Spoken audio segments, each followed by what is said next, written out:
Well, if you're looking at 2025 as something promising for the world chess champion Gukesh, well, it is definitely not happening because the final day of the Weissenhaus Freestyle chess tournament has ended unfortunately for our world chess champion, and he has lost to Alireza Firoja playing with the black pieces. So, with this loss, unfortunately now Gukesh cannot even register a single win in Weissenhaus Freestyle. And this is a bitter disappointment because he came here amidst the strongest field that had assembled in Weissenhaus. He had Magnus Carlsen, Hikaru Nakamura, Fabiano Caruana, Vincent Kamer.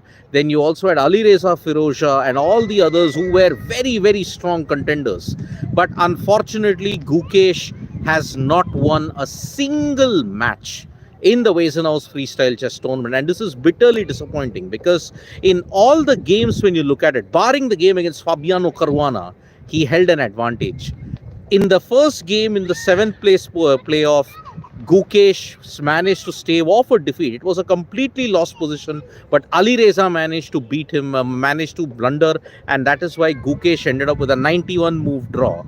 But then, unfortunately, today in the second round of the classical match in the seventh place playoff, Gukesh has unfortunately suffered, and that is why it was a clinical effort from Alireza Firoja, dominating in each and every aspect and ensuring Gukesh did not win a single major match in Weissenhaus Freestyle 960. Now, this has been a very disappointing tournament. Let's make no mistake about it for Gukesh.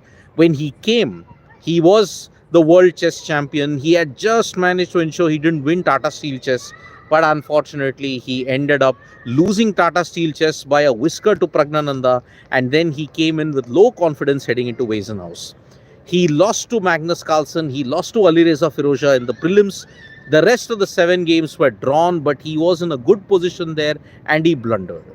Then you come to the quarterfinals, and he was absolutely crushed by Fabiano Caruana. Caruana managed to win the second game in just 18 moves.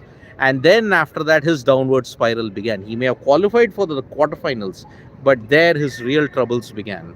And then against Nakamura, he held out for a draw, but then unfortunately lost the second game, and that's why he had to play in the 7th and 8th place playoff. And then in that, Alireza Firoja, he escaped with a blunder that had happened with Alireza, but then after that, second game, total dominance, and because of that now, Gukesh has ended Weissenhaus Freestyle 960 with no wins at all. No wins.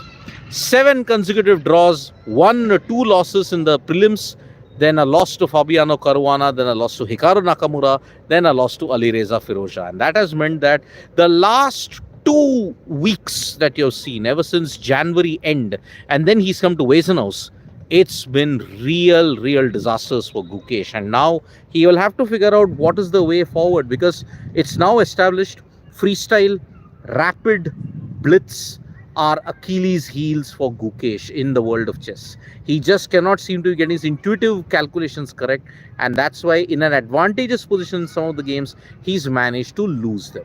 So Gukesh has gotten a strict reality check, and remember, scrutiny on Gukesh will now be 10x in any tournament that he plays, because he's the world chess champion. A world chess champion will undergo immense scrutiny, and one hopes that he doesn't go Dinglish way, because when he became the world champion, he did not perform to his limit and to his potential. And many people were having a very, you may say, uncharitable hashtag, not my world champion hashtag. And that was really sad to see. And I hope Gukesh doesn't go through that path in that sense. So yes, Weissenhaus and Tata Steel, when you look at it, 2 very contrasting tournaments for Gukesh. Gukesh was in the lead. He could have won Tata Steel had he not blundered against Pragnananda, and also in the game that he played against Arjun Erigaisi. He didn't. He blundered there, and that's why he lost. Went to the tie breaks, lost to Pragnananda when he was in an advantageous position. Weissenhaus Freestyle, he looked very much out of depth against all the top athletes. He held good positions, but he blundered, and that is why now you're going to see Gukesh take a break. He'll be back for the Norway Open, which is another major tournament where you'll see Fabiano Caruana, Magnus Carlsen and all play. Gukesh and Arjun Erigaisi will be there also. So that is the way we are looking at it at this particular point in time. So Gukesh, bad way to end Weissenhaus. And when is Ding expected to come back? Rahul Dravid is asking. Well, Ding might come back around. He's playing the esports event that is currently happening, so he may be back for that. I guess Nial Serene game style suits for freestyle chess from Indian contingent. What is your view? Nial is an innovative player. I would say Pragnananda is better. Pragnananda has got a better opening in freestyle when you look at it. We don't know much about Arjun Erigaisi because he did play in some of the freestyle events. He's going to play Paris freestyle. So let's see how that pans out. So yes, Gukesh's challenge is over today, and Vincent Kamer is the winner of the Weissenhaus Freestyle 960 event. He drew against Fabiano Caruana, and that is why he is the new Freestyle 960 champion. Kudos to him. Gukesh is second in the World Chess Championship. He managed to win, and because of that, a splendid effort indeed. And congratulations to Vincent Kamer. He is Vincent for a reason. I mean, pardon me for the bad joke that's there. But yes, Vincent Kamer has won against Fabiano Caruana, and he's now the chess champion in the freestyle event. 960, Weissenhaus, Vincent Kamer is the champion. Gukesh, unfortunately, has finished in 8th position.